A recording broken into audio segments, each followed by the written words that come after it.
Good evening, everyone. It's 7:30 on Tuesday, October 17th, 2023, and this is a regular meeting of the Darien Board of Finance. First item on the agenda, as always, is public comment. I haven't received any. Jen, have you received any comments No. from the public? Okay, we haven't received any by email, and there's no one in the audience other than staff that's going to speak to some of the items on the agenda.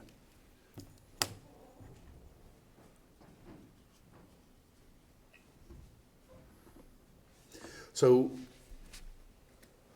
what I'm going to do is I'd like to entertain a motion to adjust the agenda to move item number 8 up to be the first item on the agenda. John moves, Dave seconds. All those in favor? It's unanimous. So the first item on the agenda is going to be to discuss and take action on a request to recommend the approval of a contract with the Public Works Employee Union. So I know Kate, along with John, served on that committee, and Jen. So I'll turn it over to either of the three of you to give us a little bit of a background. You should have all received a copy of the memo that I prepared for the first selectman, outlining the highlights. To go over them for the public. The total cost of the contract is a little over 1/100th of a mil per year. That's based on the 2022 grand list. It is a 4-year contract. The GWI, the general wage increases in each year are 2.875. And remember that this union has steps, so that's the increase that was applied to the grid, to the chart. Right now, about 74% of the members of the bargaining unit are at the top step. So that means that's all they get is the GWI. By the end of the contract, assuming nobody retires, over 80% of them will be at the top step. So, you know, the changes, possible changes in membership could impact what the cost of it is over the lifetime of the contract. We did go with a 4-year contract, trying to keep our contracts staggered so that we don't have multiple contracts maturing in 1 year. Not that I'm going to have to do too many more contracts, but thinking of my successor. Similar to the other bargaining units, the medical premium share is increasing during the term of the contract, including on the last day of the contract, so that, you know, as with this year, when it takes a little bit longer to negotiate, at least they've gotten an increase in their premium in that new year. One of the most significant changes for us is a provision that reduces the amount of vacation time that an employee can be paid out at termination. We did agree to grandfather in a few employees who have 20 years of service as of the signing of the contract. Actually, I believe it's as of December 31st, but there were like 5 of them, I think. Then they will be able to be paid out for up to 2 years worth of accumulation. And when I say 2 years worth, it's like how many weeks you earn. It's not 2 years, not 104 weeks. But the most somebody could earn is 5 weeks in a year. So somebody could potentially be paid out for 10 weeks, or if they don't take any vacation in the end of their last year and they time it right, they could be paid off for more than that. But that's a limited number of people. They will be allowed to continue to accumulate up to 10 weeks and carry over 10 weeks while they're employed, but the bulk of the unit will not be able to be paid out for more than 5 weeks at their termination. So that's long-term savings for the town. You know, there were some minor changes in things like tool allowance, clothing allowance. We capped the amount that they could be paid out for tuition reimbursement in a manner similar to what we had done with the other unions. We did agree to double time if they are called down on Thanksgiving Day, Christmas Eve, or Christmas. So I think that the contract addresses some things that we needed. It addresses some things that they were looking for, quality of life issues, have been a major thing with every union that we've been negotiating with over the last, 7, 8 years. So it gave them some things that they were looking for. And, as you might expect, we didn't get everything we wanted, but neither did they. So I think it's a good contract. I think it's a fair contract.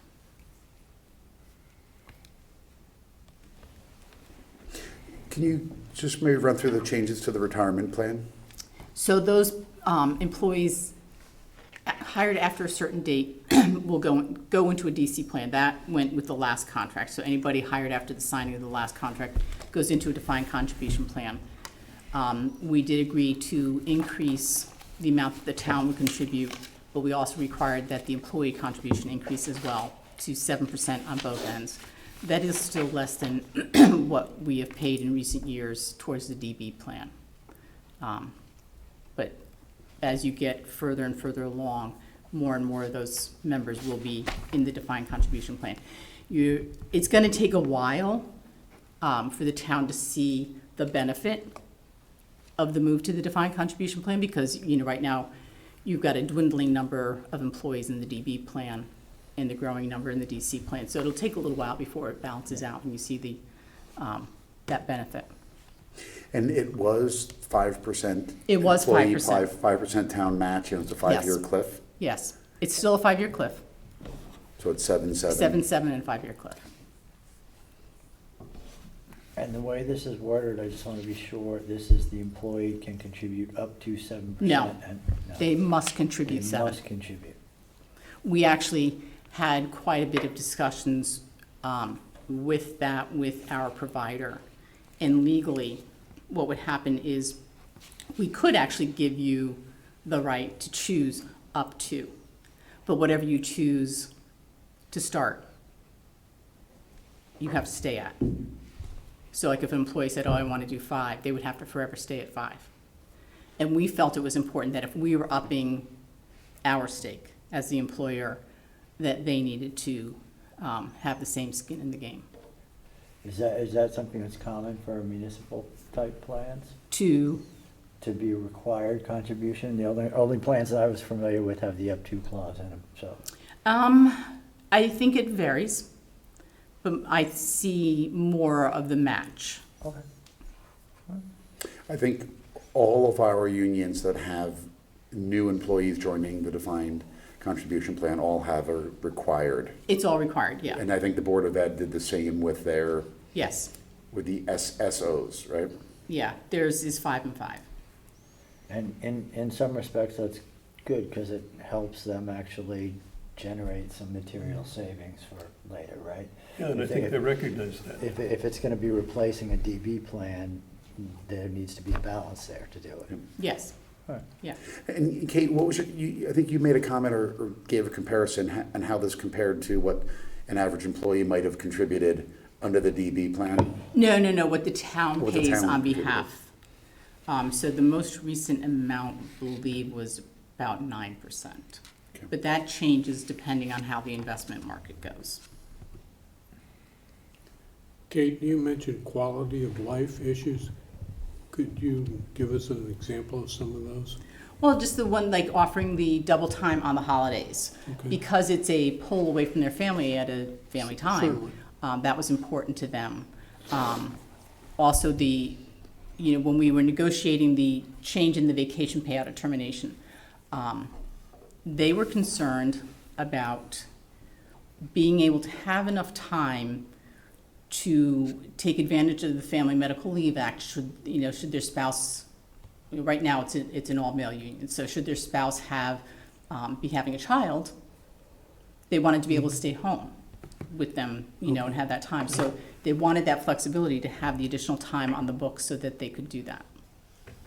What we've seen with other unions is leaning towards more time off versus higher pays.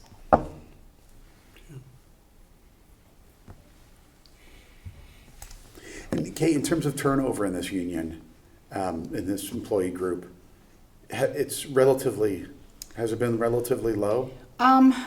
Yeah, we had a little turnover in the last 2 years, and one of the problems we were running into was you'd get somebody who was in, say, group 4, or grade 4, maybe a parks maintainer.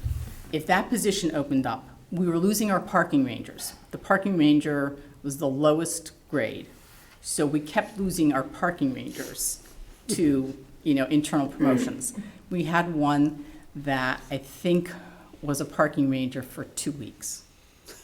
And there came an opening in Parks and Rec, and, he applied for it, and he was entitled to it. He was qualified, and he was in the union. So we did take a look at that position, and we have changed the parking ranger position a little bit so that we're not looking for the low end anymore, and hopefully that will stabilize that.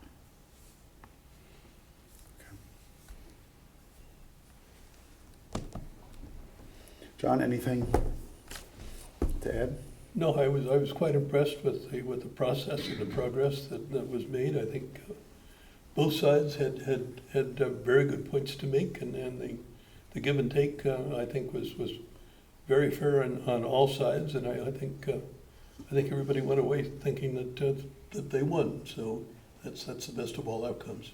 Nobody lost, everybody won. That's good. Yeah, and I want to thank John for being on the team, and Jen, her assistance is invaluable, and Susan Barksdale, our Human Resources Director, as well. The knowledge and experience they bring to the negotiating table is really important. Yeah, I enjoyed the discussion amongst the three of them as much as the discussion with the unions. It was quite good. That's good. And in terms of I see we're increasing the employee contribution to healthcare, Yes, but I think that's still, if we look at our overall cost of healthcare, the town's dollar amount continues to go up, right? well, yeah. We had a bad year last year. The renewals were coming in at 20%, and we ended up switching carriers, and that was all experience. There's not a lot more we can do in terms of design to bring things down. So it's more of the sharing of the burden.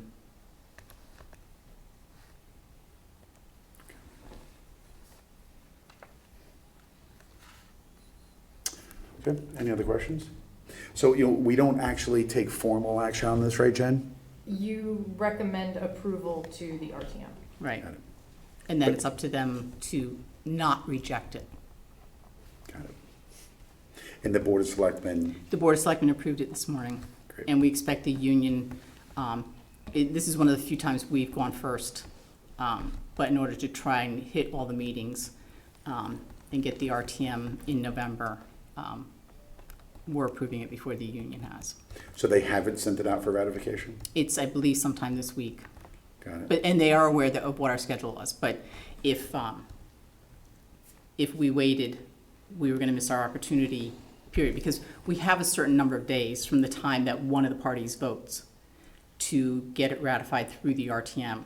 And if we don't make that window, it is just automatically ratified. And I prefer not to skip over them. I think it's important that they have their opportunity to review it. Okay. Well, if there are no other questions, I'll entertain a motion to recommend to the RTM that they support and adopt the new revised contract. Dan moves, John seconds. All those in favor? It's unanimous. Kate, thank you. Jen, Thank you, John, Kate. thank you guys.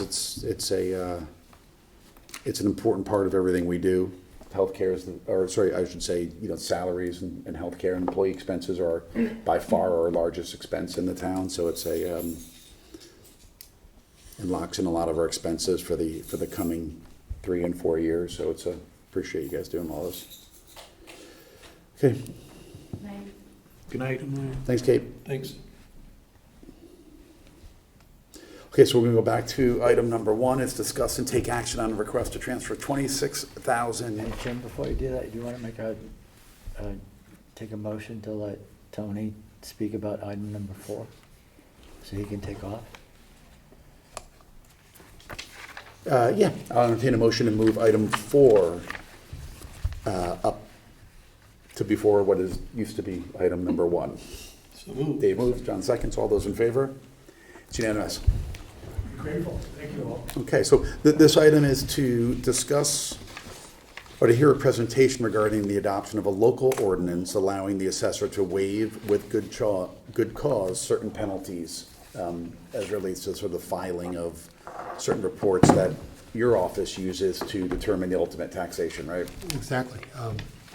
Good evening, I'm Tony Holmicky, and it's a pleasure to be with you. This is a Connecticut statute that's been in place for over a decade, over a dozen years. The income and expense analysis that goes into playing, establishing commercial values for a reasonable non-owner occupied properties is something that we use to arrive at fair market value once every 5 years. We're in the midst of a revaluation. And there were several years that of the 200 accounts plus or minus that we have for commercial buildings in town, there's probably 130 to 150 that are not owner occupied, used as a variety of tenants. And this cash flow arrangement between tenant and landlord is critical in arriving at fair market value. The law puts in place, as I've given you a copy of the exact form highlighted with the 10% penalty, it mandates that if this income and expense form isn't filed with me properly by June 1st, then I am required to put a 10% penalty on. The problem that assessors have had across the state up till this past year is that when the June filing comes into place, many assessors were putting a 10% penalty on within that 30 days of the July 1 mailing of tax bills. And the reason why most of us did not implement it that way is because the taxpayer did not have a right to appeal to the Board of Assessment Appeals. We felt that it was contrary to the intent of the statute. To cut to the chase, what I'm asking for is something that was in place with the towns of Meriden and Stratford. It will allow that June 1st deadline date it would give me some latitude to contact those 20 to 30 commercial real estate property owners that either forgot to file, maybe lost their controller, maybe they didn't reach their quarterly statements for federal tax returns. Since COVID, we've had more of that happen. And instead of penalizing the 10%, where the law is now requiring us to roll that penalty over to the following year's grand list, increasing that assessment, notifying the taxpayer, and then 9 months later, and generating a tax bill that's 10% higher. I don't think that's fair in what the intent of the income and expense laws are all about. It would give me the latitude of 30, 60, 90 days. I think we're proposing 4 months, using Stratford and Meriden as an example, to call these taxpayers and say, come on, give us the cash flow, tell us what you have. And it still requires me to implement that penalty for the 9 months after the declarations come in. So I think it's a courtesy to the commercial sector for the town of Darien. There's a handful of towns that are implementing that. The law was refined requiring that penalty period for the following year's grand list and then the following tax bill, way outside the box of uniformity and consistency. And we hope to get 100% compliance. We've had close to 80 to 90% in the past. It's just knocking on a couple more doors, giving a little more due diligence, and making sure we have the right cash flow coming through on a commercial property, so I'm not over-assessing and I'm not under-assessing. It's really that simple, just giving me that latitude. Welcome questions. Could you talk a little bit about the process, why they need to submit it, why you need it by the end of June as we think about setting the grand list, I think in October and so forth? This is an excellent year to use as an example. We are updating values for the revaluation for October 1 of 23. We started that 2 or 3 years ago. We signed a contract in March with the Tyler Appraisal Company. They are one of the largest across the nation. We've used them in the past. We have a different crew of members handling the residential side versus the commercial side. We can simply use the cost approach on commercial properties, value of the land, value of the buildings. There's different residual techniques that can establish a bricks and mortar approach. That's fine, it's all fine and dandy, but the intent of the income approach is to show what the cash flow would be if you or I were buying that building and we wanted to get a yield on our investment, the money we put into it, and a return on the investment based on a long-term period of holding for that property. So the income approach narrows right down into the core issues on what real estate value is all about. We still use market sales for commercial property, regional sales for commercial office buildings, retail plazas, changes that are going on between Corbin and the two projects in the Heights. That we will also use their market rents for all apartments and look at their specific contract rents. It really allows me to zero in on how I can define value and then defend it if a taxpayer comes to me and needs clarification on why I'm valuing property the way it is. I'm blessed to have a couple good commercial appraisers working with me on this job, and we've been quite successful in the 18 years that I've been here in Darien to have very little litigation on the commercial property side. So what is the earliest that a commercial property owner can give you this information on their sort of lease rates and? We usually have the forms available in April and May. I think we've sent them out at one time in March, right after we signed the grand list and finished up with the Board of Assessment Appeals.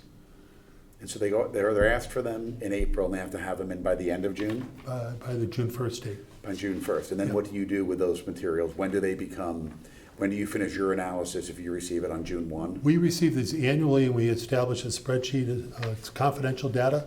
So we put a quite extensive spreadsheet together identifying the cash flow for each property in town annually. It's all built up for the October 123 revaluation 5-year cycle. So this is the trigger date that we want to use this income and expense statements to help me defend those values. So you get the income information as of June 1, and that's used to set the value that's applicable for the October grand list? That's correct.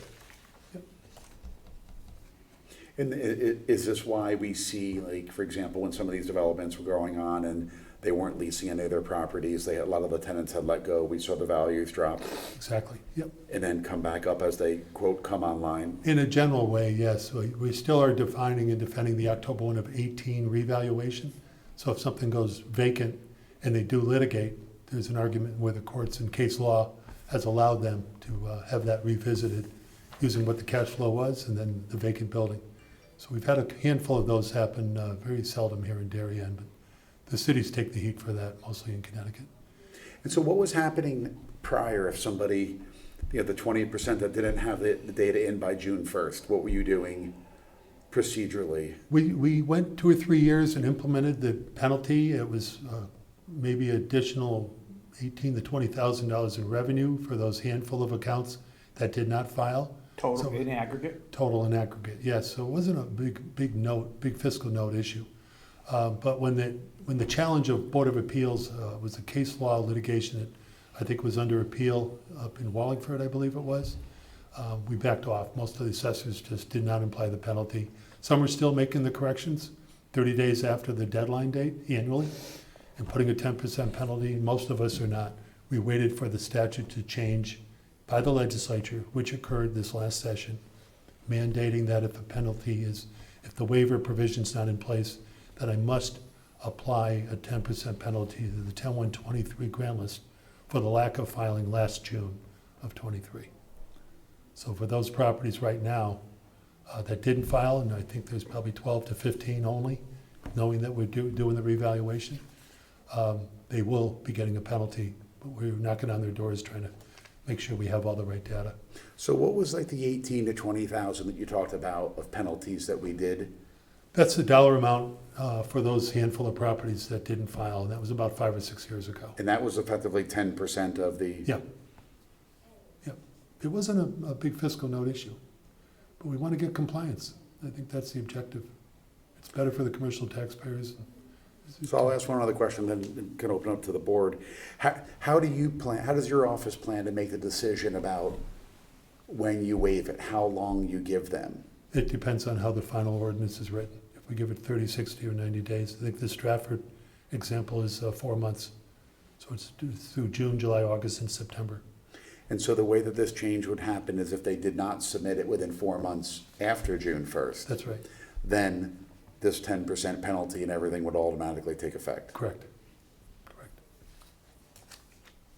Be honest with you, I thought Absent- it should be the Chamber of Commerce should be promoting this, not your assessor.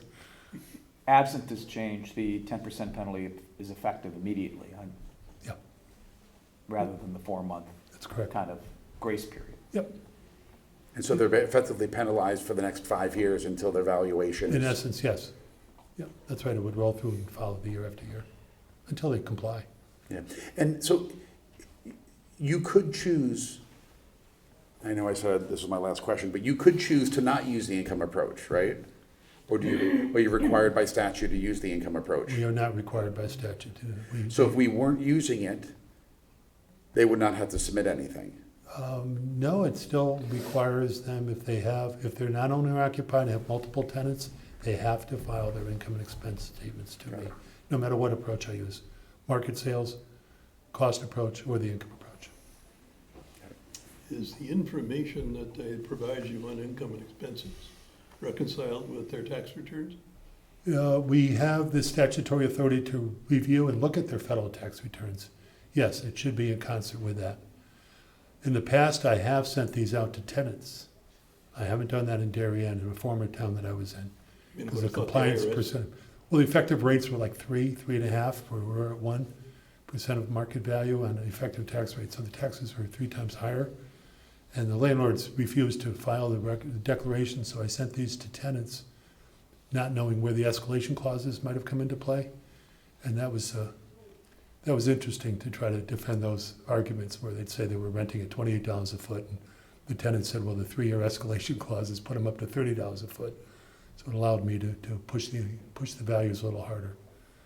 But we don't have that situation in Darien. So we're just looking for that endorsement, I guess. So what you're asking for, and ultimately you're asking the RTM for approval, is basically to extend the date by 4 months. Exactly. And that won't be at your discretion, that'll just mean that people automatically have an additional 4 months. Yep. Yes.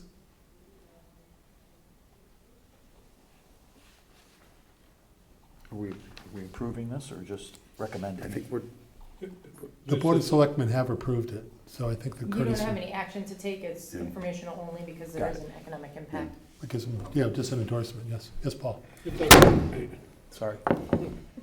it doesn't include residential, so I rented a house or. Does it include residential or owner-occupied buildings? Or do we- and I think just to make it clear for the public, in terms of cash flow, this doesn't defer the timing of the required tax payments. That's correct, it does not. This is simply when you're using it to calculate their overall assessment for that October, which then determines effectively next year, the following year's taxes. That's correct. That's correct. So there is no real cost to the town here. No real cost, but it's better for the commercial taxpayers to submit these to us. Years past, I was co-chair of the legislative committee and part of a team that implemented this. Yeah. And it was Connecticut Business and Industry Association that jumped on. We're one of the few states that have this type of income and expense form to be submitted. And I've been active with the International Assessors Association, and I don't think there's more than a handful of states that have I&E declaration mandates. So it's good for the community, it gives stability and consistency, and if a crisis happens, like after 10/1/2008, we had a situation where everything changed overnight. The year after the revaluation and thereafter, it allowed the taxpayer to come in and show the detriments or the negative things that happened. Now let me ask you a question. You need to file, there's a form on, is it October 1st, Jen, where the grand list for the next year's taxes are determined? Yeah, well, you file it in January, but it's values determined. as of October That's right, we 1st. Okay, so finalized it's it as of, last. so even though you're moving this from June 1st to October 1st, It's which is still- the date when it's going to become effective. Exactly, and I still have time between October and the end of January to implement the penalty for non-compliance. Got it. And you don't think this will hurt, or cause additional work in a compressed time period for your office? It gives a little more latitude for my office to make that call, to knock on the door, to find out who the owner is, if it's an absentee landlord or someone that lives out of state that just doesn't know the statutes. What we've seen more since the pandemic was controllers and accountants just not available and not submitting the forms. And the landlord and the property owners don't know it's required, or they assume somebody else had it in place.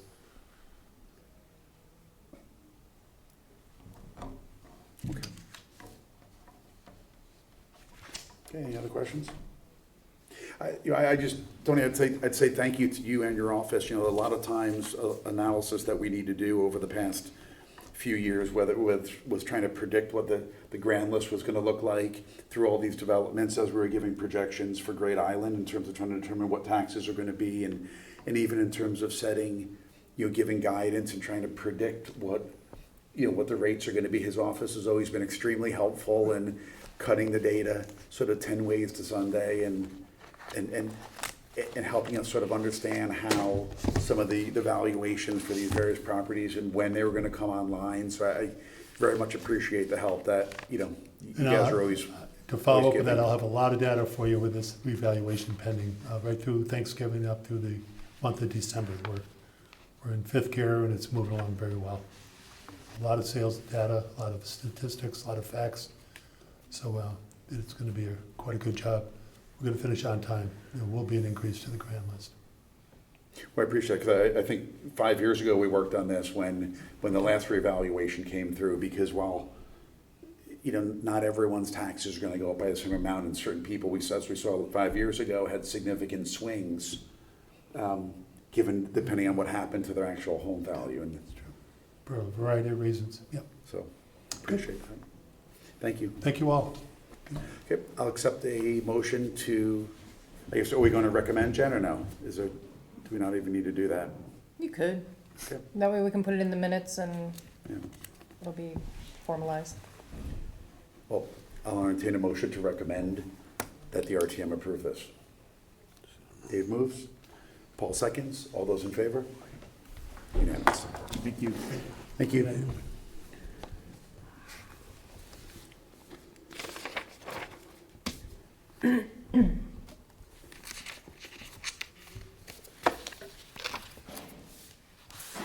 Finally on item 1.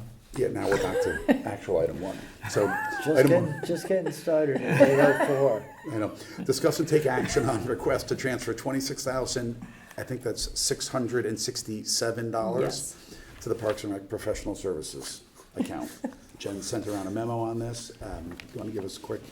Yeah, Park and Rec uses a software system called ActiveNet for their registrations, and they switched to it maybe 6-7 years ago. The way that the software licensing has been handled is it is a percentage of, or there's a per transaction fee. So that's been totaling about $55,000 a year. Unfortunately, when the activity goes up, so does our licensing fee. So Pam was in conversation with them, and they have offered a new arrangement, which would be a flat software licensing fee of $40,000 per year.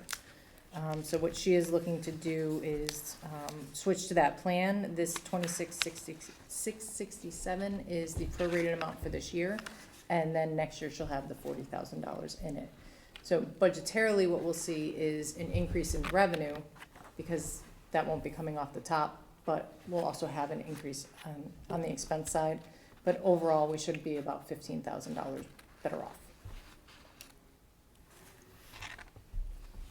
So will we see, so once we sign up for this, like pro rata the revenue in the special account will Right. go, okay. And is this what they use basically when we sign up, reservations, everything? Yes. So sort of court reservations are all handled through this? Yeah, I think we even run camp reservations through there. Any registrations that they do, all their programming. Even, I think, for their records, I think they run beach permits through there, so every beach permit is incurring that transaction fee. And the credit card processing fee, how does that 3% compare with what we pay, in other parts of town? It's in the mix. Some newer implementations, the fees are being passed on to the person making the payment. In this case, they're not yet. Several years ago, when we talked about it, there was a request for I think the Park Commission to look at it. They didn't want to be the first ones to be passing on that fee. But I think the landscape here, with different systems, as different systems have come online, that's changed a little bit. But so we're eating the 3% right now, but it's in line with other systems that we have. But I mean, it's all baked into the ultimate price. So whether you separate it or not, or charge the fee, it's still, so, I don't know, any other questions on this? I just would ask, I got you that the park commission didn't want to do it last time, but since has a financial impact for the town, is this a matter that our board should weigh in on? I mean, should we be evaluating if we should require it as a matter of town policy across any area that uses credit cards, that the convenience fee gets passed through to the user?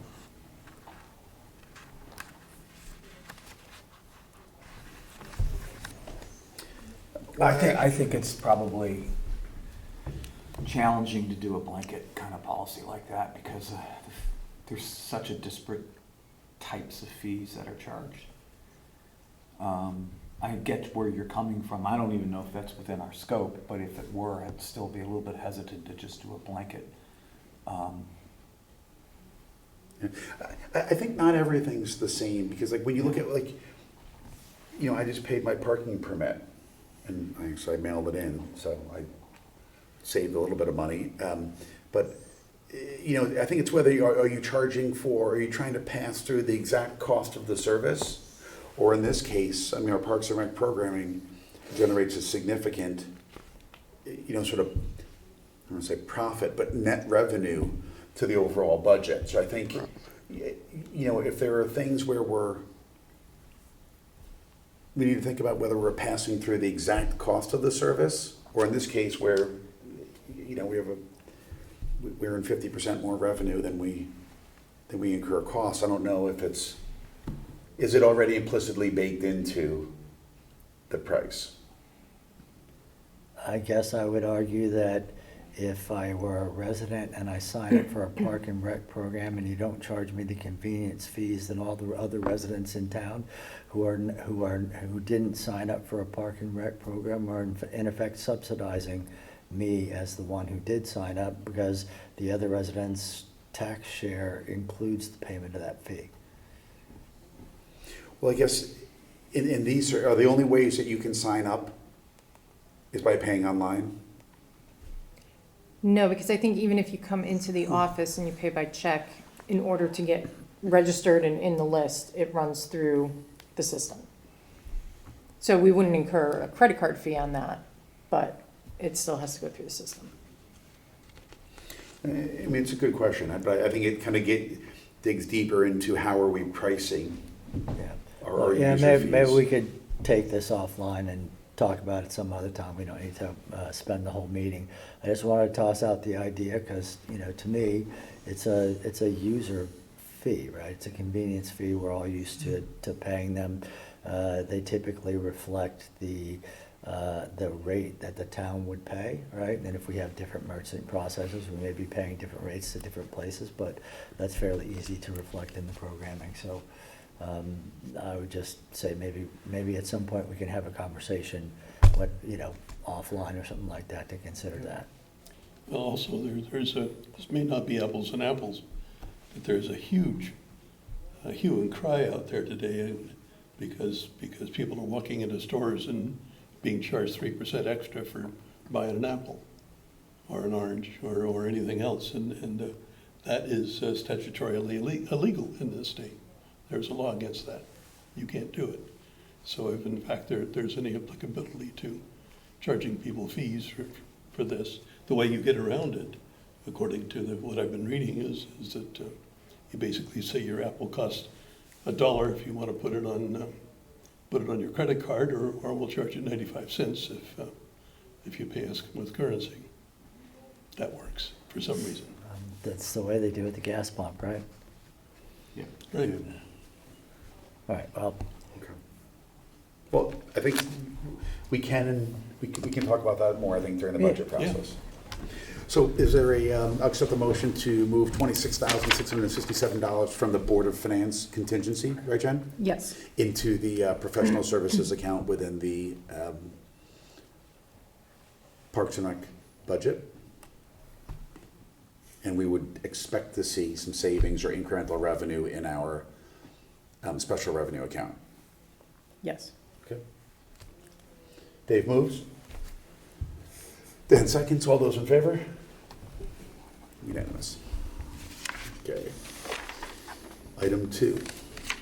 Discuss and take action on a request to transfer $155,778 to various salary accounts. This is our annual transfer for non-represented employees because we do not budget a salary increase in various departments. We put it in the salary contingency. Board of Selectmen gets new rates in place for July 1st. And then also this year, we did the compensation and classification study. So the amount that you see here, moving $150,841 in the general fund, $4536 in the sewer fund, and $401 in the parking fund, covers the annual increases for non-represented and elected officials, as well as everything that came out of the compensation and classification study. We did hold back on transferring to several departments. It totaled about $40,000 because right now those salary accounts in those departments are projected to run a surplus. But we'll keep an eye on them, and if that changes, we will have to request some transfer from the contingency account. So these are all non-unionized Correct. transfers. Any questions? Nope. Just a reclass, What? just a reclass. Yep. Okay, I'll accept the motion to move 155,778 as detailed in this memo. Dan moves. John seconds. All those in favor? Unanimous. Okay, item 3, discuss and take action on a request to approve transfers within the ARPA fund. There is effectively a total of $1,045,500 that was discussed. We had an ARPA committee meeting on yesterday. Monday at 3 o'clock. Yeah, Monday at 3 o'clock. And it was, it was discussed. There are 5 different things. The first was is a storage trailer, which Public Works will be using to store some of the equipment that it currently stores in the garage, but relatively often has to move it in order to avoid any potential for flooding and so forth. And so I think these storage trailers, they thought would be, when you look at the incremental labor costs of moving stuff out of that garage, all of this small stuff, in connection with the flooding, it looked like this was a couple year payback based on, depending on how many storms we would have. The second was $8,000 for a new brush cutter. That the town has been doing a lot of work, and just like we went and bought a chipper and some other materials, this was something that the Parks and Rec Department thought that they could make good use for. The third was $12,500 for a 500-gallon water tank that would be used to basically water all of these tree plantings around town. And then one of the larger items was $380,000 for a new street sweeper. If you recall, this came up either 1 or 2 budget cycles ago. They sort of knew they needed to replace it.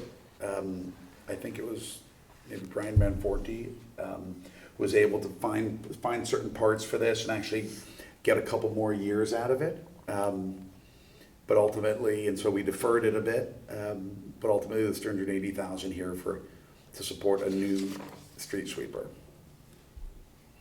And then the last piece was $580,000 for a study related to, I think, Jen, refresh my memory on this, but this is the additional sort of water that's entering our, Right, that's infiltrating system. and being sent to Stanford that we then Stanford. pay for. Right. yeah, that we ultimately pay for. So this is water that should not, and this has been ongoing, I think, for a while, trying to study where this extra water is, is how it's entering the system, whether it's through people's homes or drainage or other things, so. If we can reduce the amount of sewage that is sent to Stanford, we reduce the toll that Stanford charges us. Correct. So this is a study to examine whether we can reduce that. Correct. And this was voted on unanimously by the ARPA committee, is that Correct. correct? Yep.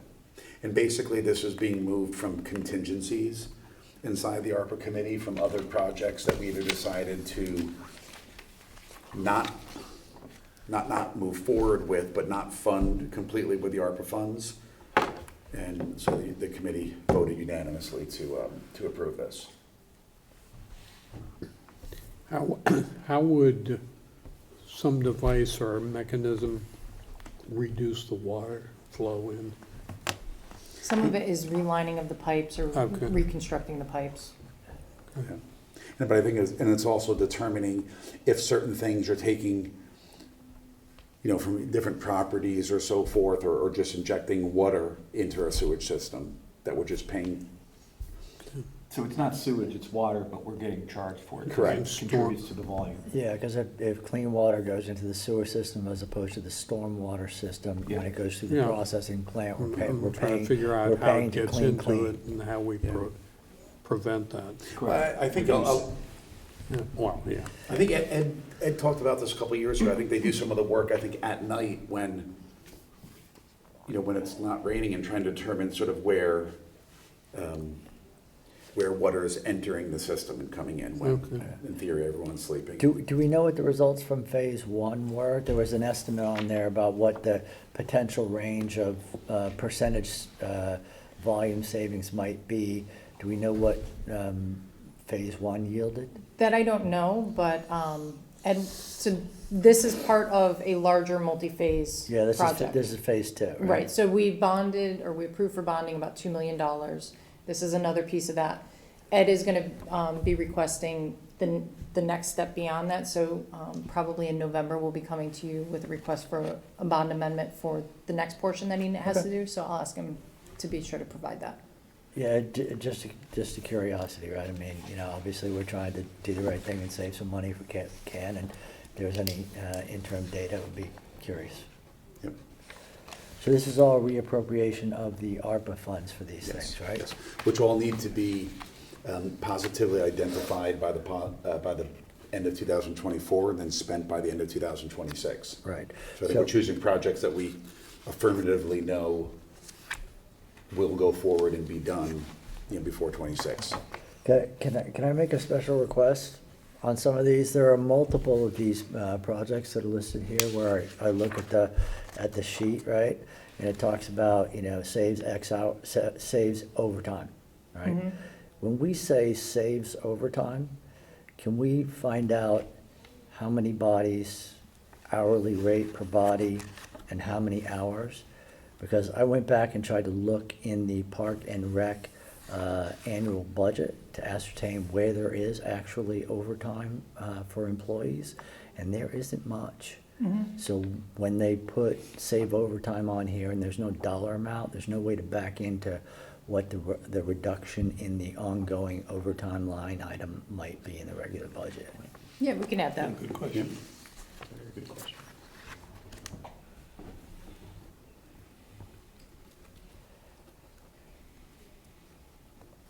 Okay. And so So- we're just approving the allocation of ARPA dollars for these items, right? Correct. We're So- not approving each item separately. Correct. Well, we're implicitly approving spending the money on that and allowing it to be spent from ARPA. Okay. Jen, in the discussions on the 500-gallon water sprayer, it takes 4 to 6 hours for the crew to go back to refill the 200-gallon. Total watering time, they have to go back and forth, yeah. That's their estimate. And, Must be a slow tap. all right, whatever.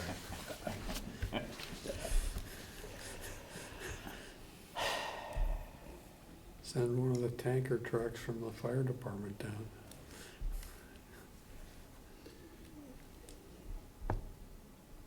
Okay, well, I'll entertain a motion to transfer $1,045,500 for these 5 items here from ARPA contingency to these 5 different ARPA projects.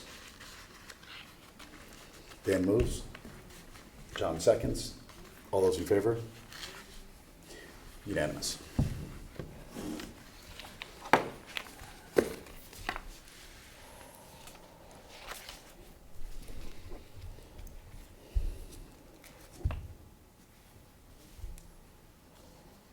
So item 5, we're going to remove from the agenda. This is the appropriation for the work to be done in the police department's women's locker room.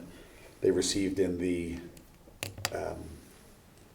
bids, I think, on Thursday. And so I don't think Tony and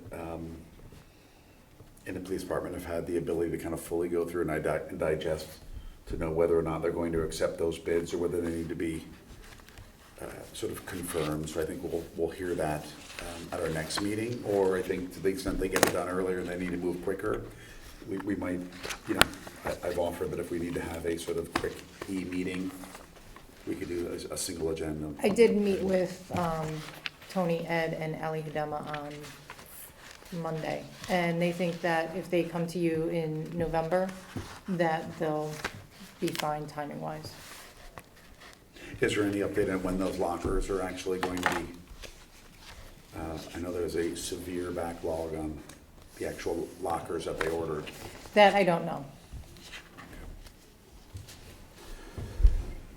Okay, next item is to discuss and take action on the proposed 2024 meeting calendar.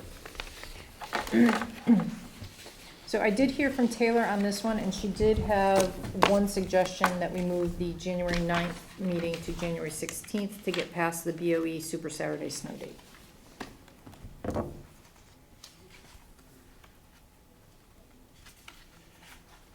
Other than that, we are avoiding the school break in February and the school break in April. Just based on the timing, we'd be wrapping up the budget on April 9th. I've kept the same number of budget work sessions that we've had in the past, but the budget would not be due to the town clerk until April 16th.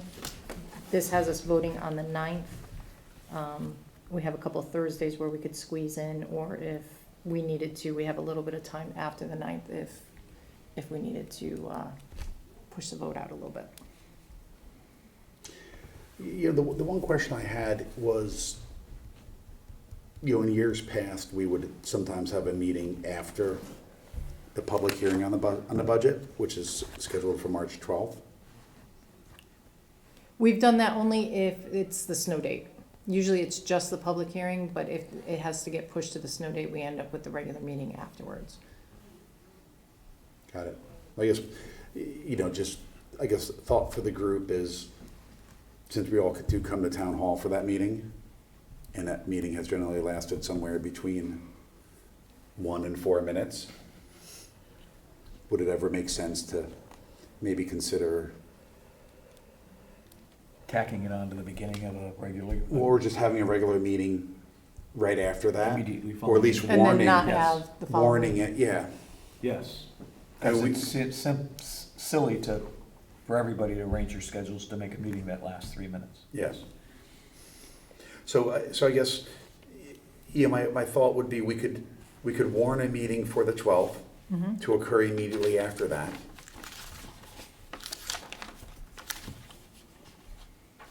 Yeah, we can do that. And And then we'll leave the 19th strictly as a snow date for the public hearing and regular meeting, because if we close, then we'll do everything on Yeah. the snow date.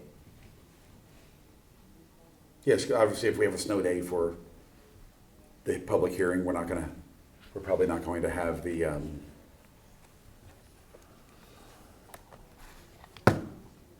we're not gonna have our regular meeting, right?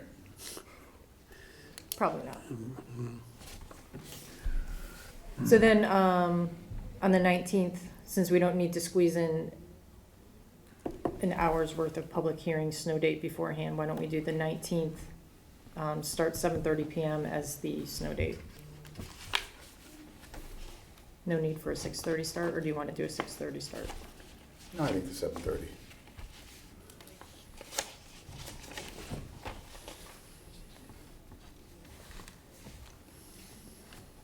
Do you want to discuss changing the January meeting at all?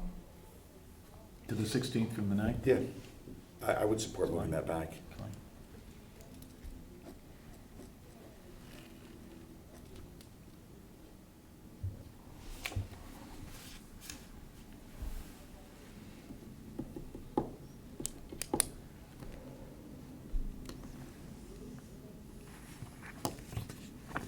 Is there anything else that we have on the 16th? Or have the other boards really mentioned? Not all of them have set their calendars yet, it's all in process right now. Okay. I think if we vote on this tonight, let's take and send it off to the Board of Ed as they're beginning to put together their calendar. Can do. Just to make sure they line it up around ours.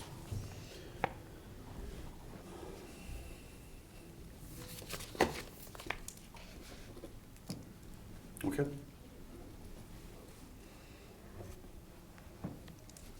Any other questions? Okay.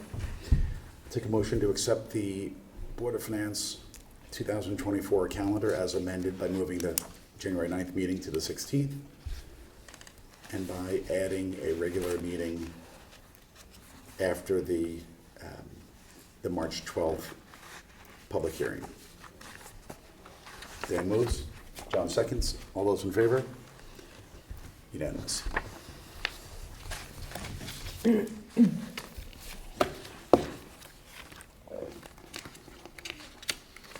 Okay. Next is discuss fiscal 2025 budget assignments in file format. So on the budget assignments, I've done a little bit of work based on what people, last year we swapped around, I think, half of people's, of all of the members and what they've historically covered. I've done a little bit of work. I did not bring the material with me. It's all sitting home on my computer and didn't have enough time to kind of get back. So I'll send around, I owe you guys some thoughts on that, and I want to get all your input, but I think we can talk about the actual file format. I think it probably makes sense, agenda item 7, if everyone has that in front of them.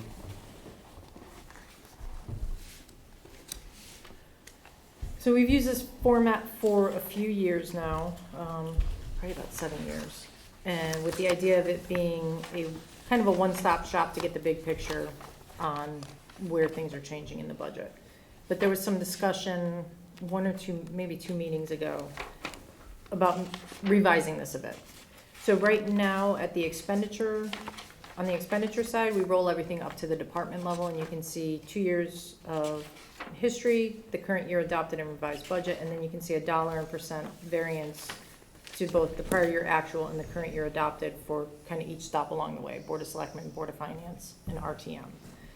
On the revenue side, we have it at the account level, and it's by type, so property tax, charges for services. A couple questions I have for you. Do you like expenditures at the department level, or would you want it at the account level? Do you want to include 6-month year-to-date in here? And are there any other comparisons that you want? And then on the revenue side, would you prefer to see it by department, or do you like it by type of revenue? Or is there any other change to this that would make it easier for you to analyze and evaluate the requests? On the expense side, drilling it down, like within the Board of Selectmen, by account.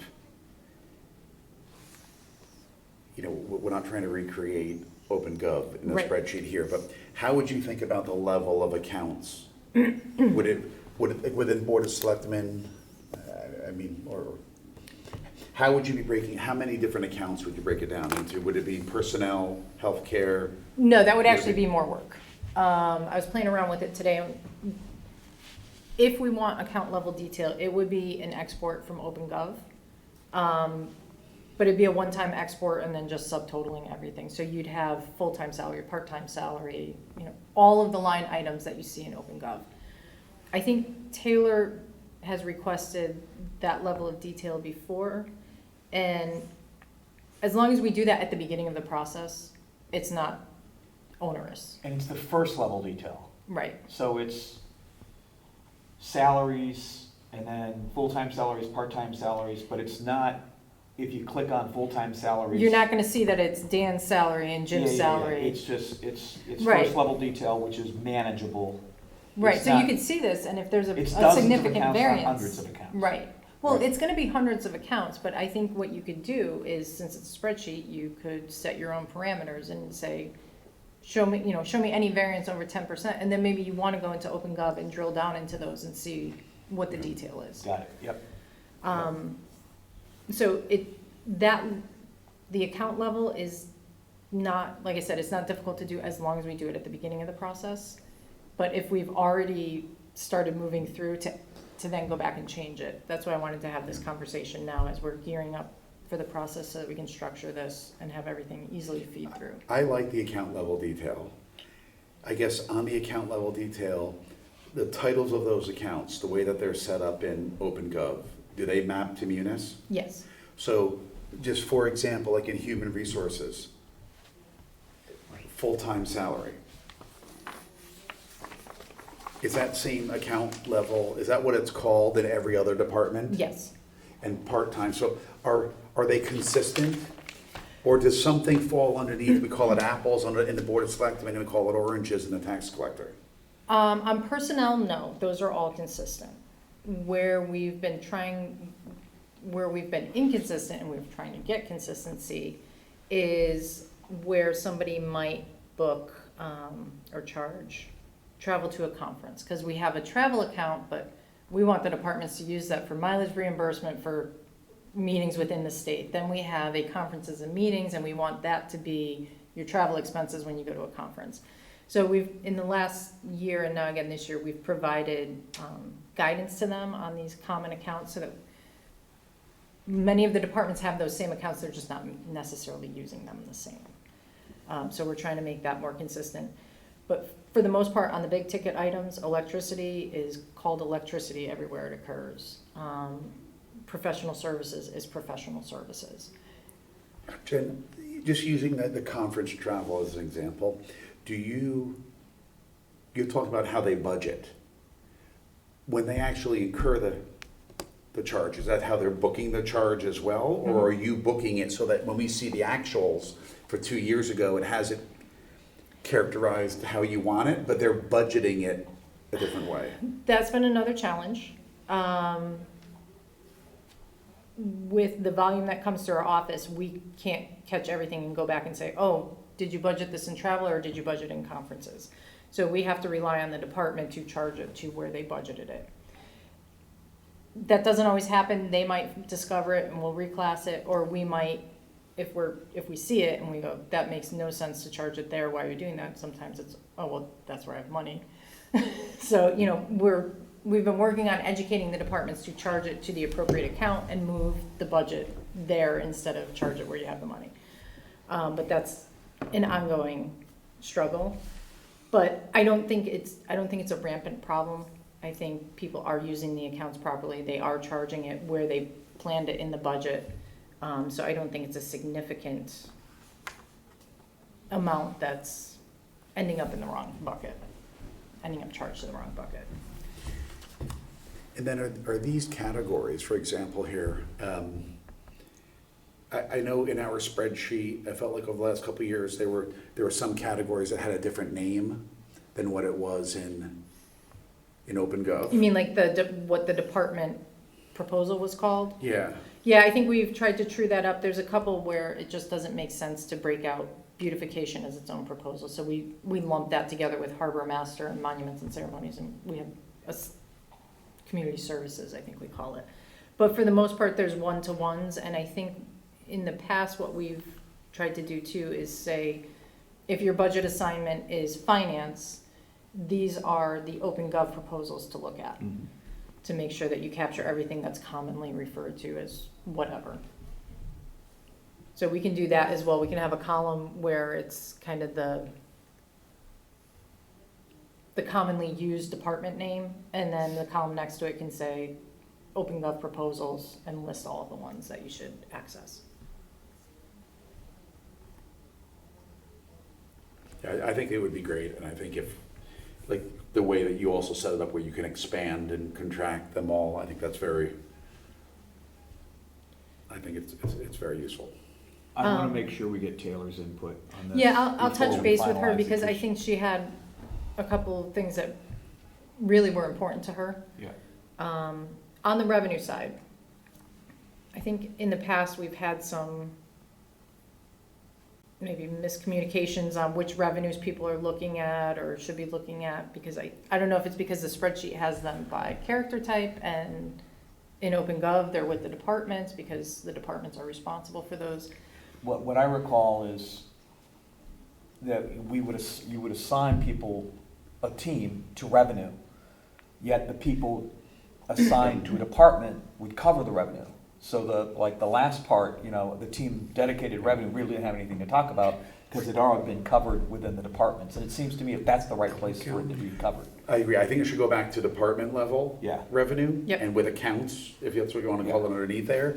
And if we can maybe formally just do away with the revenue responsibility. Yes, that makes sense. Absolutely. And I guess, does it make sense, Jen, or will you, those revenues by department that'll have sub-accounts in them, are you going to do a set of revenues for each fund? Because like, for instance, like investment earnings, some goes into the general fund, some goes into the capital fund? So the way we have used this spreadsheet in the past was just to roll up the general fund, and we've used, I think OpenGov is more manageable on the smaller funds. So if we were looking at this file, you have it open, it's only gonna be the investment income in the general fund that you're gonna see there. Then where do we show, like, for example, investment income in the other funds? In OpenGov, and it's not allocated to every fund either. Historically, it hasn't been allocated to every fund. The big one that the most significant other allocation is to the RFC and RE, which we don't have a tab or a worksheet for that in our master file. And I would like to avoid, I think if we get into the smaller funds and putting them into this master file, then I think we're just duplicating effort. Well, what I think else this is makes it- sense for the general fund, not necessarily for the smaller. What funds. else is there besides investment income, like revenues that flow into other funds? Parking fees, sewage fees. I mean, yeah, I don't think we don't need to budget the parking fund, the sewer fund, or the special revenue funds on. What about grants? Grants typically go into their own fund. We have a grants fund that's not part of the annual budget. Those are as they are awarded. I think investment income, well, we had the change in property tax, so instead of transferring from the general fund to RFC and RE, we're allocating property tax right off the bat.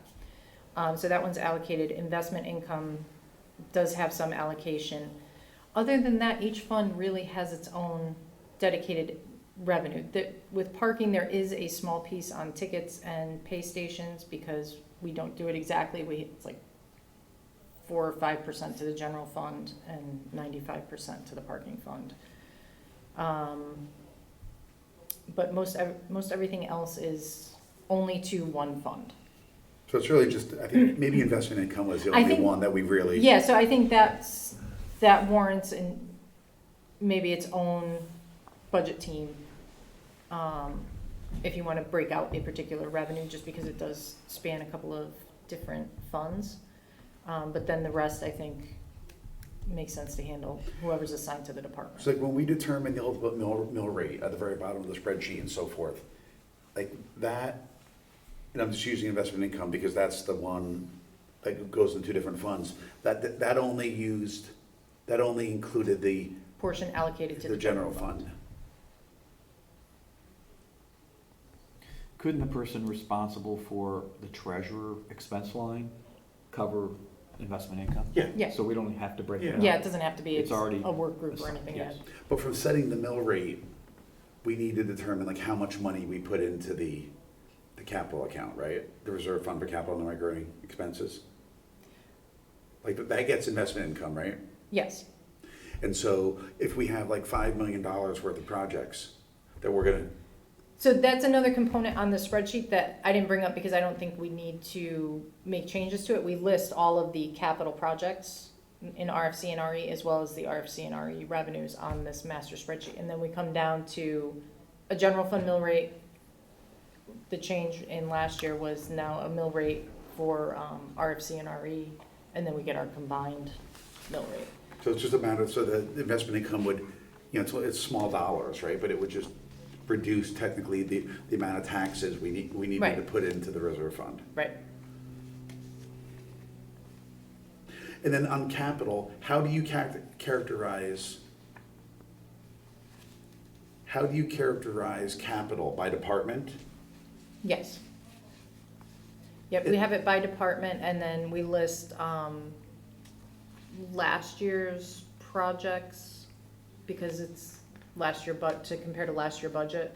We don't bother with actual because they're not all done in a single year. But we list last year's projects so that we can have the last year capital budget, and then this year's, the budget year's requests. But can we see, like, for public works, where I think where sidewalks fall, right? So it'd be interesting to know, to be able to see, and I think we can on that specific item, like, how much are we allocating to sidewalks each year? This spreadsheet doesn't have the 6-year, but you get in OpenGov the 6-year capital plan for each department But as you well could, as you don't think you could download and create like a similar spreadsheet? No. I could, I don't want to. Yeah, We put all those spreadsheets out They're all in there. OpenGov, so they're accessible to everybody. Got it. You know, I don't wanna click download. Someone else can click download. But they are out there, they're accessible. Okay. And that's where you would see the long-term capital plan. We also put out in the capital OpenGov, the town-wide summary, so you won't see project level, but you'll see each department and what they're requesting in the current year as well as the out year, so you can see the total 6 year, right. expected each year, instead of just department by department. Got it. I might suggest that you and Taylor and Jen, like, work offline to refine the spreadsheet. I think you and Taylor use it probably more, I don't know, I'm speaking for myself, but probably are more attached to the workings of the spreadsheet than maybe some of the rest of us that are more comfortable with OpenGov. Yeah. Are you saying I'm not comfortable with OpenGov? Comfortable using principally OpenGov and not necessarily worrying about the Yeah. structure of the spreadsheet. I think the spreadsheet, I feel like, is easier to be able to look at and view. And I think one of the powers of setting up that and having the summary is we can begin to see,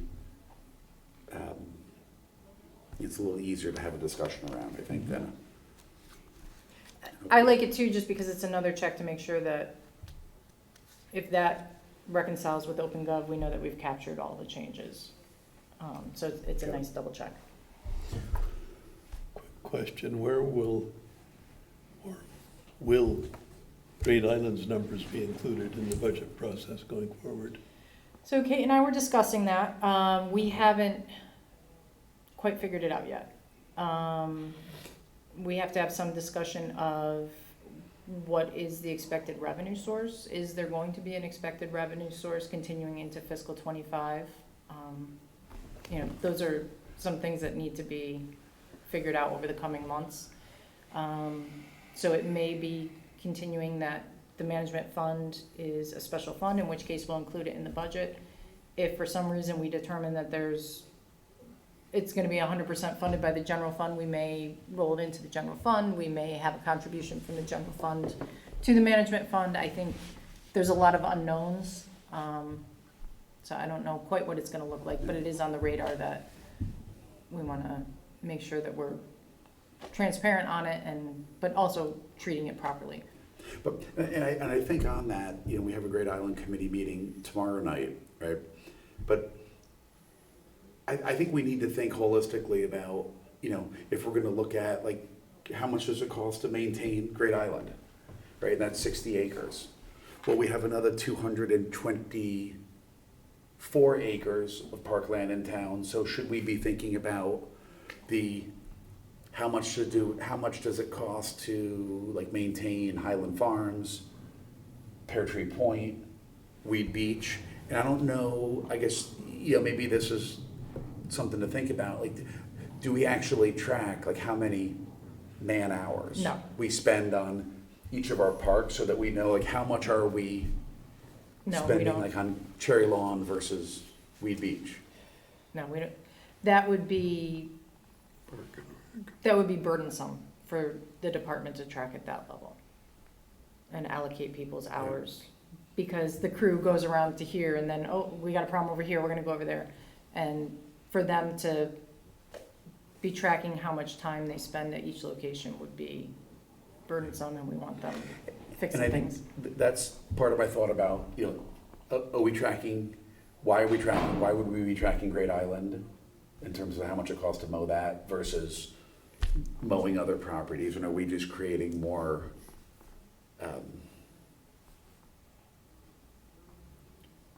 is there any purpose for tracking it? I mean, I open that up. Well, my reaction would be, sure, you've got a good point, but we better, if we're figuring out what it costs to mow the parks in the town of Darien, it'll include whatever we mow in Great Island in a number.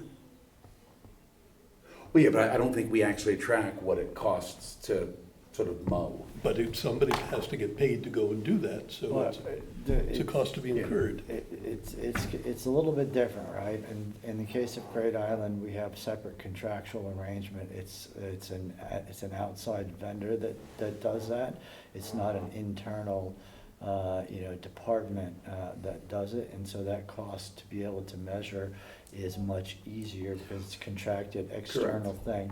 Secondly, I would say that given the relative size and magnitude of the Great Island project, I would personally be very interested to monitor over time what the ultimate cost of the purchase and acquisition, operation and development of that asset are, at least in the initial years, just to see, where it is in terms of its impact on the town in terms of cost. But not other parks.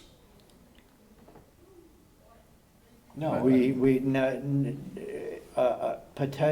Listen, in an ideal world, yes, we would do that, because when I read through the capital proposals for the Park and Rec Department, I can't for the life of me figure out why every single item on there has to be done in overtime, and none of them get done during regular working hours, right? Yeah. Your idea of tracking, where each employee is each hour of the day to ascertain, are they actually doing work? Are they not doing work? Are they sitting around? Which park are they doing it in? Yeah, that's great, but that's not gonna happen.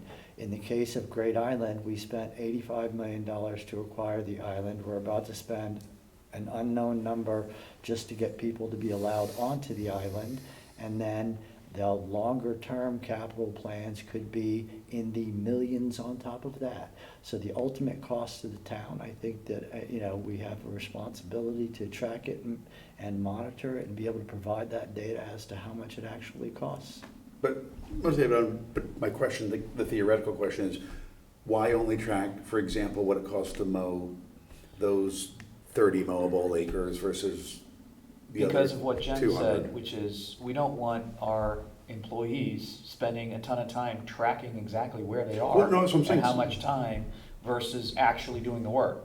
But So we're saying we do want to track. We're Great gonna put Island. a burden on our employees that A, is probably not practical, and B, is probably a morale killer, because we're like Big Brother, like trying to watch how So- they're spending Yeah. every And minute see of will their time. generate- So then I think So- I didn't suggest it. My question was, Well, I I'm think trying to figure David answered the question, which is Great Island. A, it's distinct, it's big, and it's very easy to track those expense categories, where it's a lot less easy to track it when it's being done by town employees. so. And Yeah. personally, I'm not that concerned. Yeah. I understand, David, what you're saying, but Well, listen, I think if- it's the if- town's responsibility and not this board's responsibility to make sure our employees are working efficiently. Well, Our responsibility is at a higher level, and it's over the budgets and setting the budgets. It's not making sure that Charlie is spending all 8 hours in yeah, a shift. no, fair mowing enough, fair lawns. enough. And honestly, if the decision ultimately gets made that we're gonna roll maintenance of Great Island underneath the Park and Rec operating personnel at that point in time, I don't think we would track it either, right? But that's gonna require hiring however many additional FTEs that would be required, roll them into whatever union contract the Park and Rec fellows are in, pay those people according to that pay scale.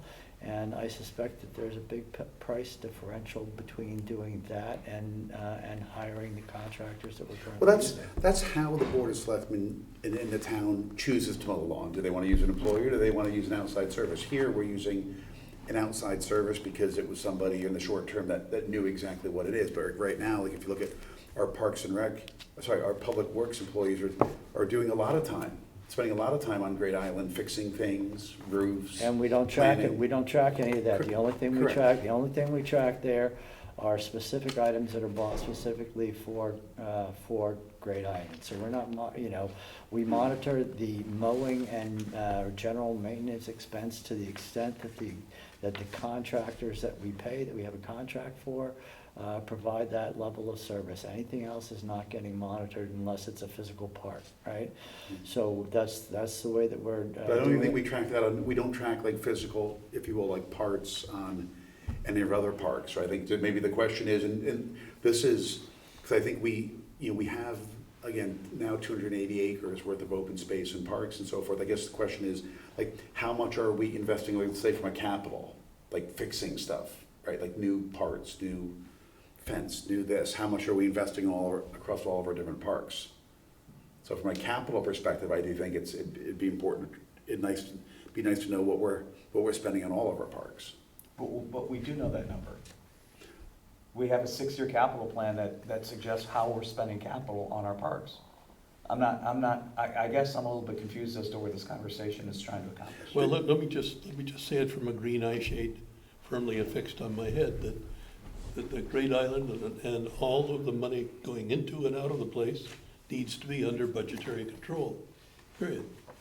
It needs to be under budgetary control so that in fact we have the same level of control over those expenses, and they're subject to our review and approval from a budgetary standpoint as Parks and Rec or anything else going on in this town. And we do. I think we have the That's exact, basically it. this board, as well as every other board, has the exact same ability to appropriate every dollar that we spend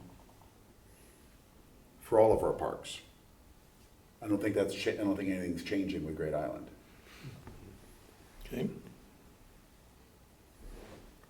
But, okay, so I think this was circling back to capital. Capital is not gonna be necessarily part of this spreadsheet. The 6-year capital is Yeah. not, Got it. but year one and how it impacts the mill rate is part of this. Okay, so any other questions on that? Well, Jim, maybe if there's are you able to do like a sample download? Is that something we should kind Yeah. of take a look at first? Okay.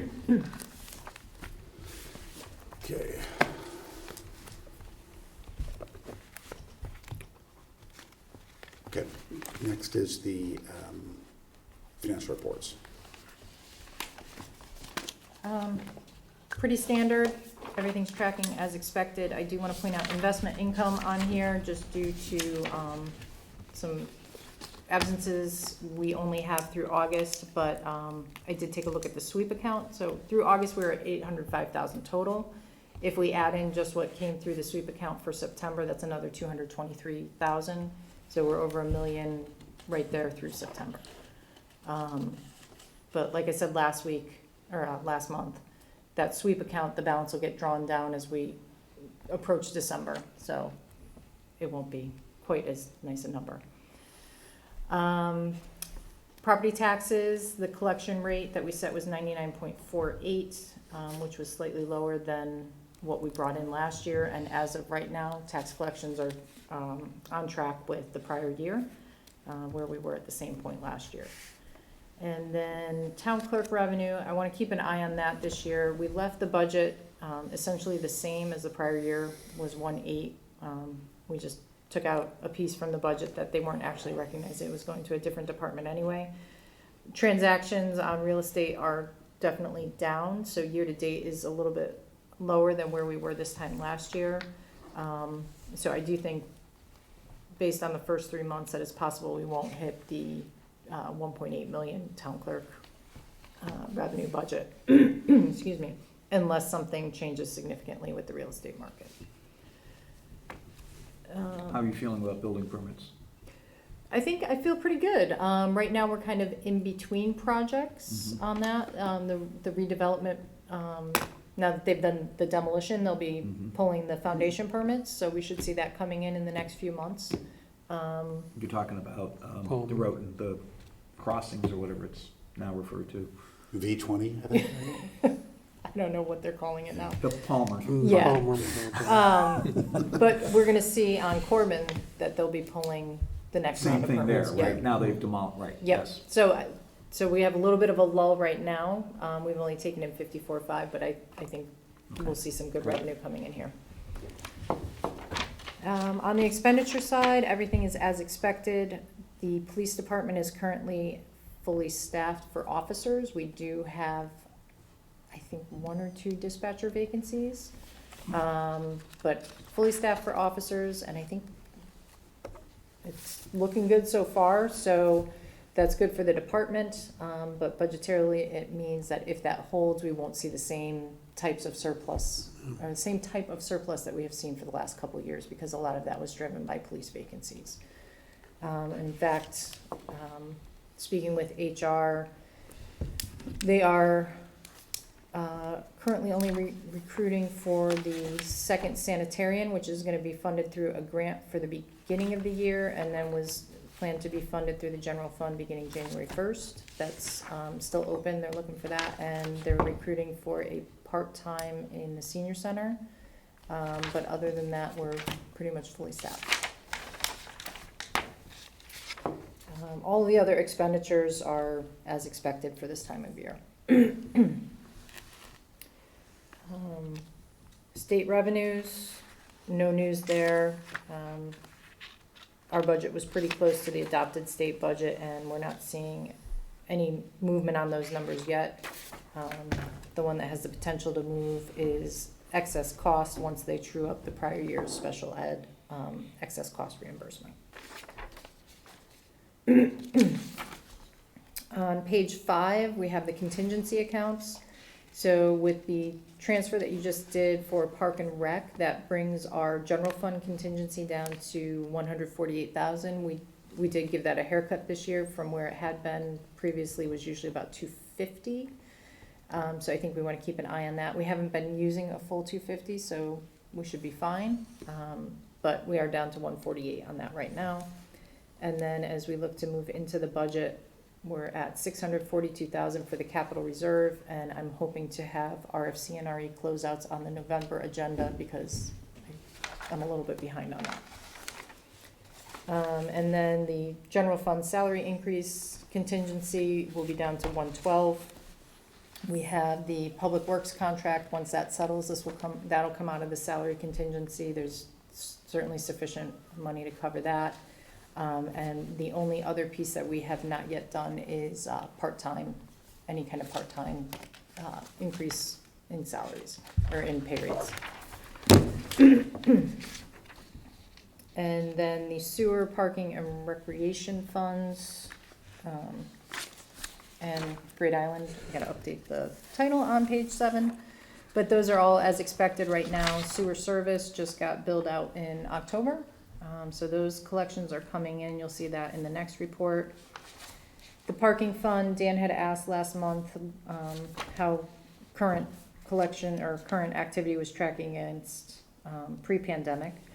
So on pay stations, our average monthly collection is just under 43,000. It's a little bit below pre-pandemic. I looked at fiscal 19 because that was our last full year.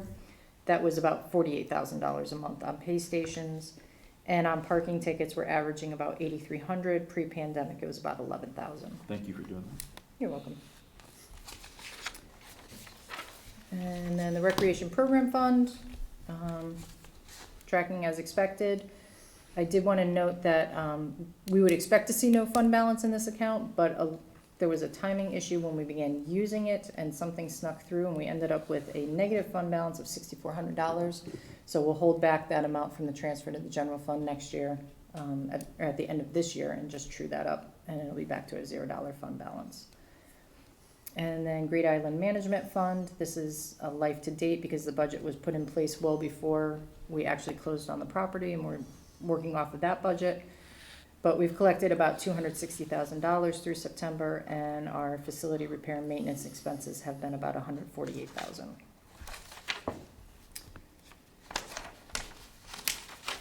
Active bonded projects, the town hall heating improvements at the bottom left of page 10, that project is complete. It had a remaining balance of $4,000, so I'll be coming to you in November to clean that up.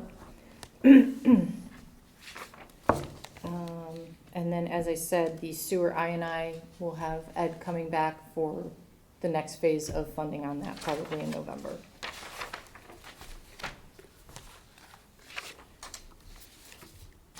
Page 15, Great Island acquisition.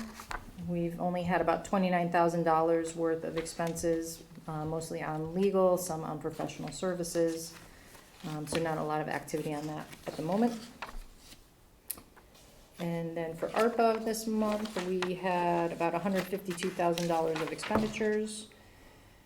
On page 18, it shows the contingency was $1,214,000, and you just allocated $1,045,000 of that. So the contingency is pretty well drawn down again, and allocated to projects that will be moving forward quickly.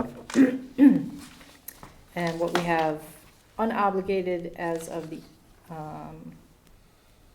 sorry, that wasn't as of September 14th, that was as of October 12th. We have about $4 million unobligated, but that'll change pretty quickly once we take care of the $1,045,000. Those are ready to go, so those will get obligated and spent fairly quickly. And that is it for the financial report.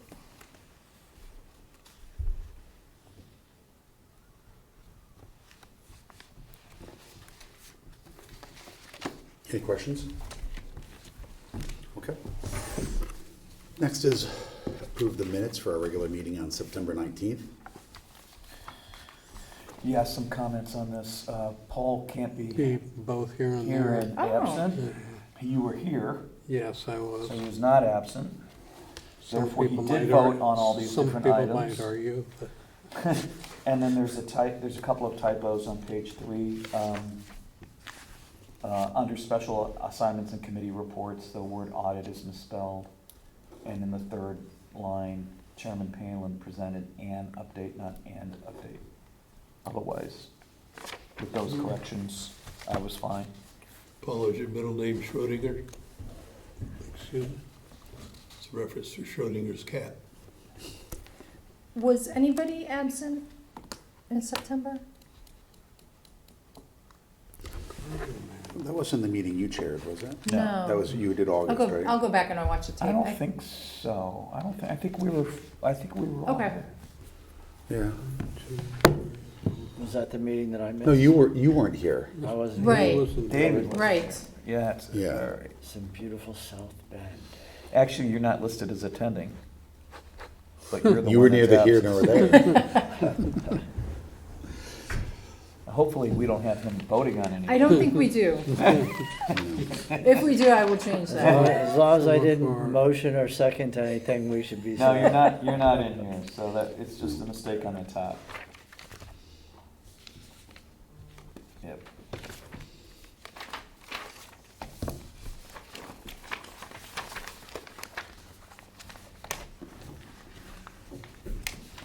Okay, with those changes, accept a motion to approve. Dan, motions? David, seconds. All those in favor? Unanimous.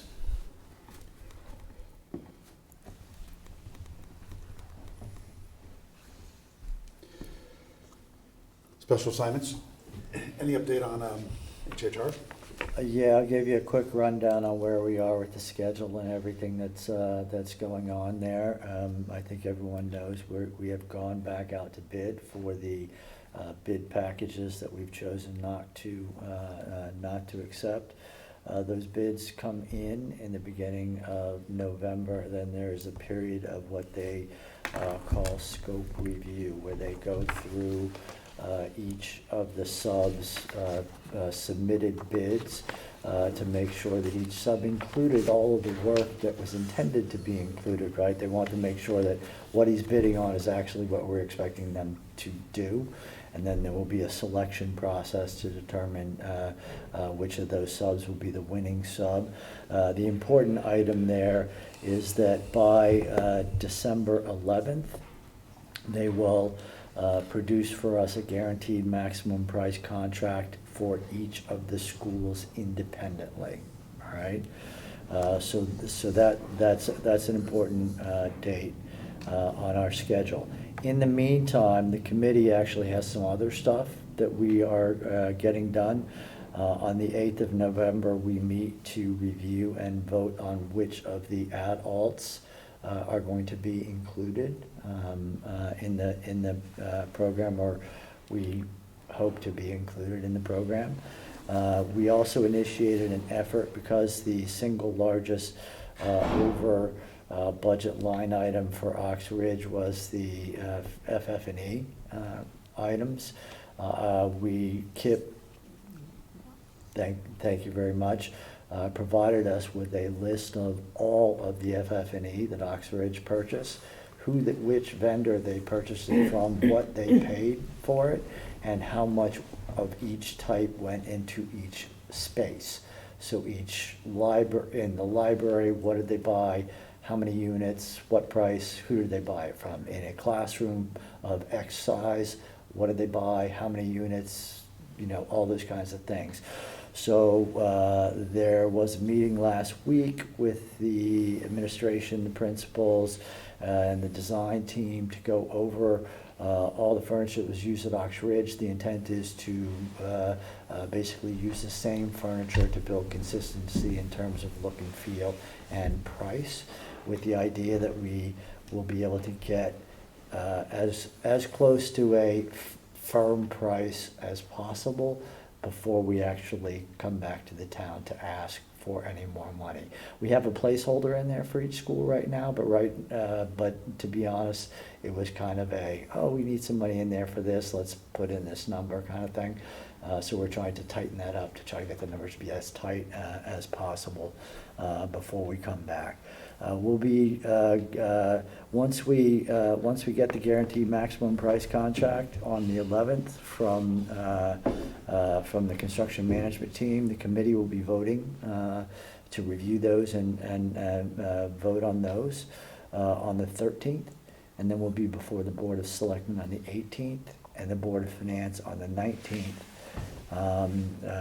With an idea to go before the RTM in January of 2024 at their meeting on the 17th. There will be ultimately a guaranteed maximum price contract for the entirety of the project, and I tried to get a hold of them today because I don't quite understand what else might be included in that contract that's not included in each contract per school. But apparently there are a few things. I don't expect that there will be much, but I'll have that information before we seek any approvals from the town. How is the, in terms of the response and potential bidders and so forth, are advisors kind of getting the sense that more people will bid?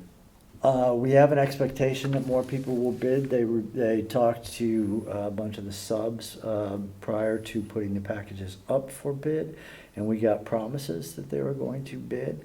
I expect that, the construction managers could tell us how many people pulled down the bid packages to review.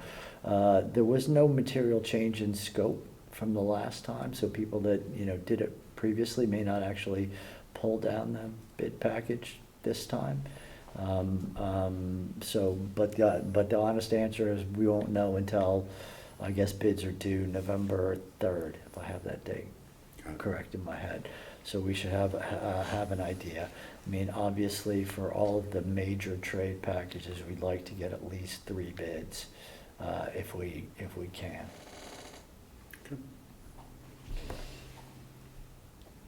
Okay. Just one other side, we have one guy on the committee who is involved in facilities up at Yale New Haven. He actually knows many of the subs, and he's calling them personally to get them to bid. Good. And do you guys need any additional people on that committee? Are there any vacancies that we should be hoping you? That's a great question, but I don't know the answer to that question. I know we added a couple people. I don't know if they're looking for more people or not. But obviously, if there's anybody that has expertise in construction management, any of those types of things that would like to participate, I'm sure we could make a spot for them. Great. It's always great to have people that have that level of expertise. Okay. John, I know we talked a little bit about the Public Works contract tonight. Anything else on that, or on, we're in process, I know, with now with the audit? No, I think Kate's memo and her oral summary tonight was complete. It was a very constructive process, and I was pleasantly surprised with the, not surprised, but just because of my first effort at observing that everyone around the table was totally professional, and I think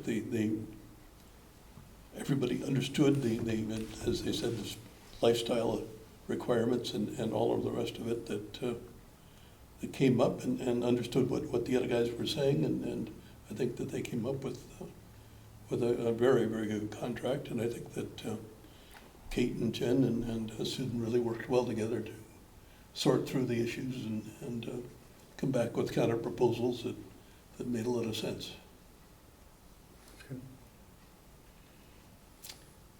And I had a telephone call with Mike Popham of CLA, and he wanted to interview me, but I spent most of the time interviewing him. And he asked me whether I was aware of any material weaknesses, and I assured him that I was not, but I said, on the other hand, that's what you're doing for us, is will you please respond to that question? He said, well, his work was not yet complete, but no, he had no problems. He asked me what my impression were of Kate and Jen, and once again, I threw that back at him and said, what's your impression? And he didn't pause at all. He said they are two of the most professional people that he'd ever had the opportunity to work with, and he said, what do you think? And I said, what you just said is an understatement. I think that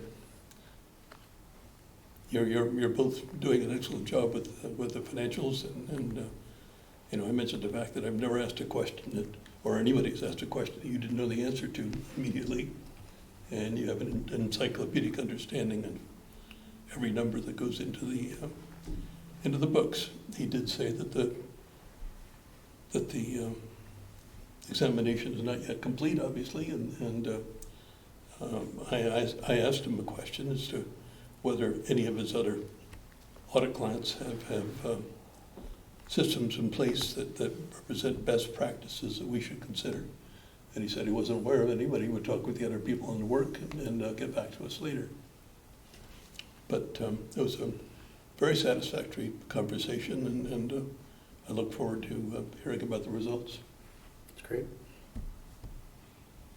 I think that's, I know certainly some of the towns around us have had some problems and delays and so forth, so I think can't tell you how valuable it is to have everything, on top, buttoned up, and always ready to go in February when we bond, So, from my side, I can report, Dan and I worked together with the Board of Ed on the negotiating the administrator's contract, which I think covers 36 administrators. That was, we completed negotiations without going into mediation, and that's now, contracts are being drafted, and it'll first go in front of the board and then go in front of the union for their full ratification, and then it should make its way to the RTM, and it usually goes in the January time period. there's a similar type of 30-day window by which you, once they present it to the RTM, they need to vote on it, and so they'll make sure that, and if they don't vote on it, it automatically goes into effect. So we should hear more as the board talks about that, probably, I guess, in their December meeting. And then, I guess, on the Great Island Advisory Committee, we've had a few meetings. We have one tomorrow night. It's, work is, last meeting, we reviewed the initial plans in terms of widening 23A. I think those plans are continuing to move forward. That'll be the first, big thing that's done. I don't know that the plans are gonna be finalized for tomorrow, but I do expect in the next, probably in a November meeting, you would expect those plans to take form and then be recommended to the Board of Selectmen and then have to go through all the various approvals, with planning and zoning.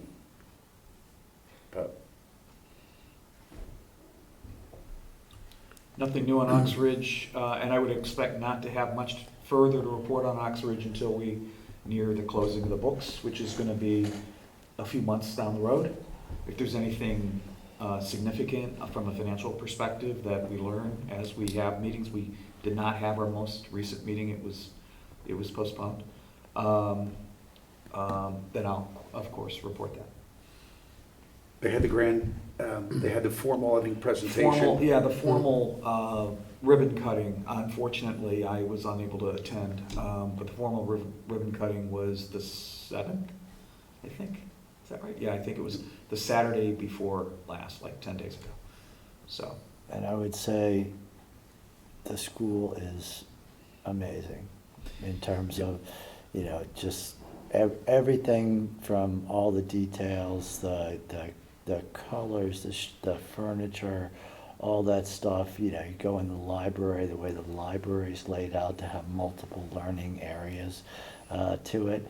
And it was interesting that the way that it's set up, it actually looks like you could actually hold small classes in different sections of the library, and you'd still be able to hear without being drowned out by the adjacent section because of the way that it's designed. Is really impressive.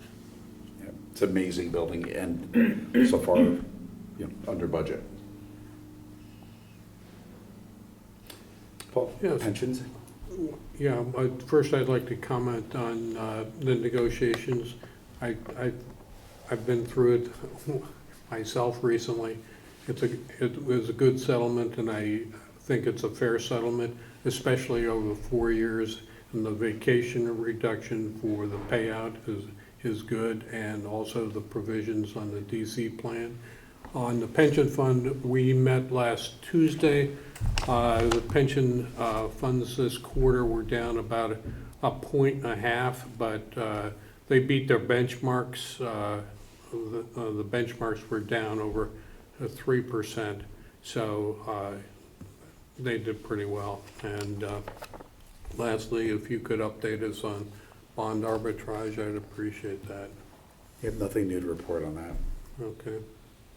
So, well, it's not in the charter for us to weigh in on that, and that's my comment on that. And if so, it should be reported to the board on a monthly basis. What should be reported? If we get involved in it, it should be reported, and nobody should approach it from a unilateral standpoint. It should be a board consensus if we choose to do so. Okay.